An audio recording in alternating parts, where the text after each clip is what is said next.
Hi, everyone. So today I just wanted to do a quick check-in and talk about forgiveness, love, and acceptance for oneself. But before I do that, I'm just going to hope that you all had a wonderful week. And today's Friday, and I'm just curious, like, what are you doing for the weekend? What fun activities are you calling in? I don't know. Just share down below. So back to my presentation for today. So today I want to talk about forgiveness, love, and acceptance for oneself. And this comes from basically the part of my journey, yes, and also from the observation of people around you, the people I've encountered, right? So the one question I want to ask for anyone who's watching this is what kind of talk, self-talk do you normally have with yourself whenever you fail at accomplishing a certain task or a goal, or whenever you fail to show up as your best self? Because I think for most of us, me included, this is how I used to be like a while back.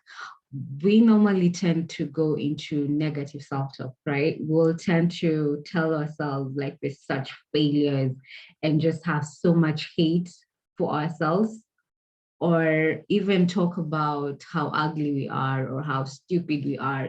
I'm saying this because this is some of the conversations we normally have in our heads whenever we're not the best that we can be. And why I want to talk about this is the one thing that I realized in my journey is the more of that talk, the more of the negative talk you have with oneself, the more you keep yourself stuck in the situation you're in.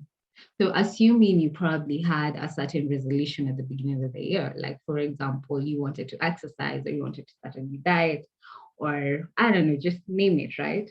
And then you tried it for a couple of days and then you ended up failing. Probably procrastination just got you or something, like you got too busy, right?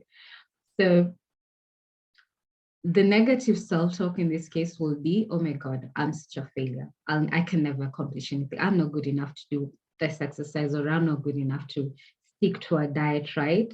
But having that kind of talk then keeps you stuck at where you're at, meaning that you're never going to do anything to try and improve your health because you've already convinced yourself that doing anything else is just impossible for you.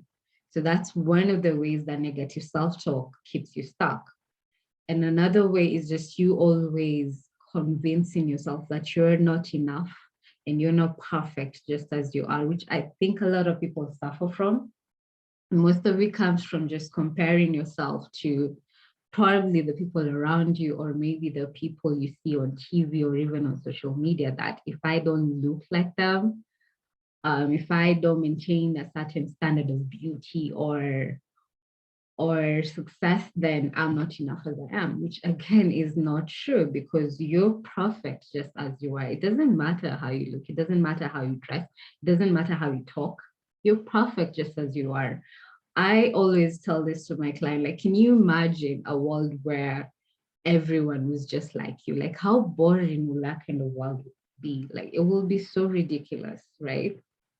So there's a way that the universe is organized, that we're all created as part of the one, yes, but each of us with their own individuated expressions of themselves. And there's a beauty in that because us merging our own individual expressions is what makes the world or makes our existence more meaningful, because you don't want to be talking to yourself daily. You want to have constant new experiences, right? So why would you want to be like someone else? Because that someone else can never be like you. And you trying to be like them is actually a disservice to yourself and to your soul, because you're denying the world the opportunity of seeing the beauty that is inside of you. So that's the second thing I want to highlight. And I'm also going to share like some of the techniques I normally use, or I would love to suggest for you to use so that you can kind of like negate away from some of the negative self-talk.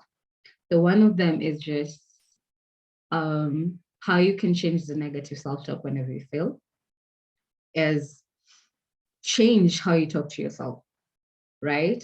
Whenever you fail, talk to yourself how you would talk to a 3-year-old or a 5-year-old whenever they make a mistake.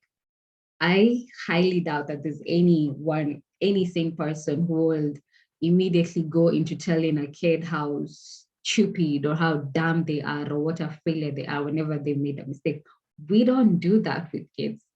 So why can't you also use the same to yourself, the same technique to yourself, right? Because you're supposed to be your number one priority in your own life, not someone else. So if you're not having those kind of conversations with yourself, that's already a way of you just working against yourself. So I will encourage you going forward. Anytime you feel like the negative self-talk is starting to come about, just ask yourself, will I actually tell this to a 3-year-old? If not, then stop it.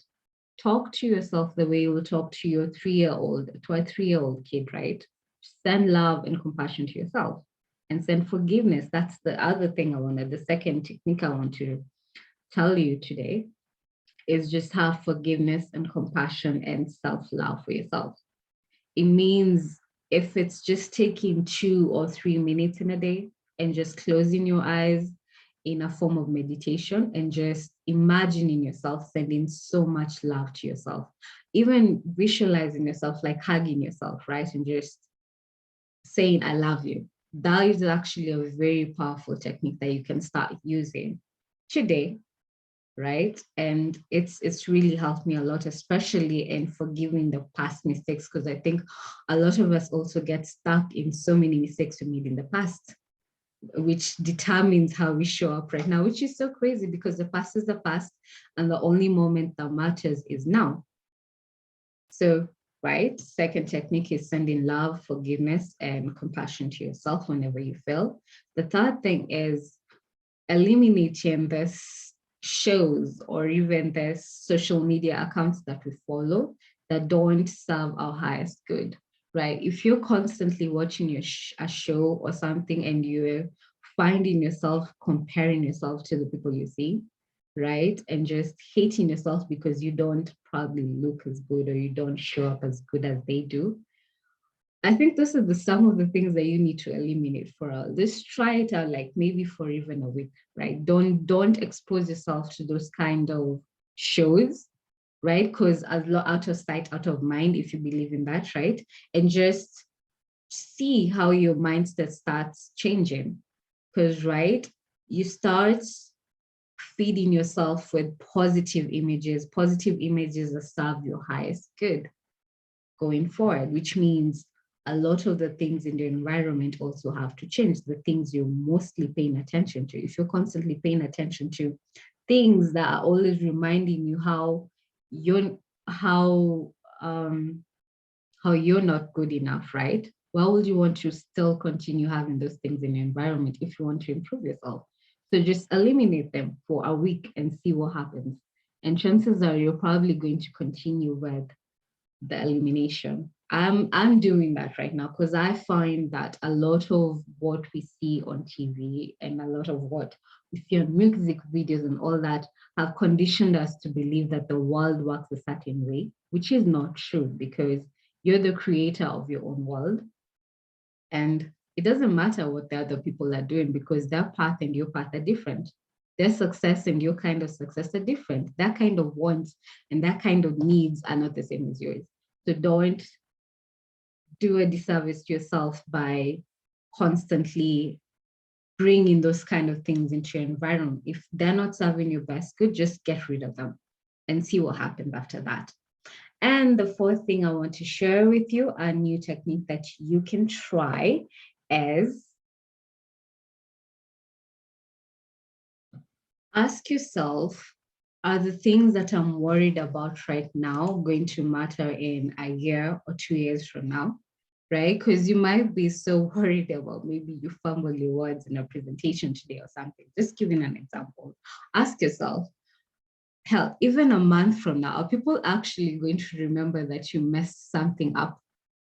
Or even a year from now, like chances are people will forget and move on with their lives, but you will still be stuck reliving the moment over and over again in your head.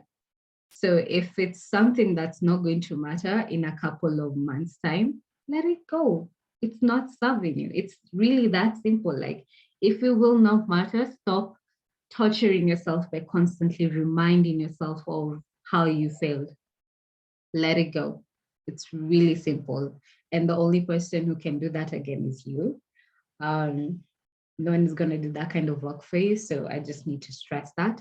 So those are the 4 things I just wanted to share with you today. Just try them out and see what happens, right? And also share below if any of the messages or any of the techniques resonates with you. Like, I would love to know if something has clicked in you. Hopefully it has. And also tune in for the next video, because I'm going to be sharing some other 2 techniques that I normally use to help with self-love and help with sending compassion and forgiveness to oneself. I'm going to share the techniques in the next video.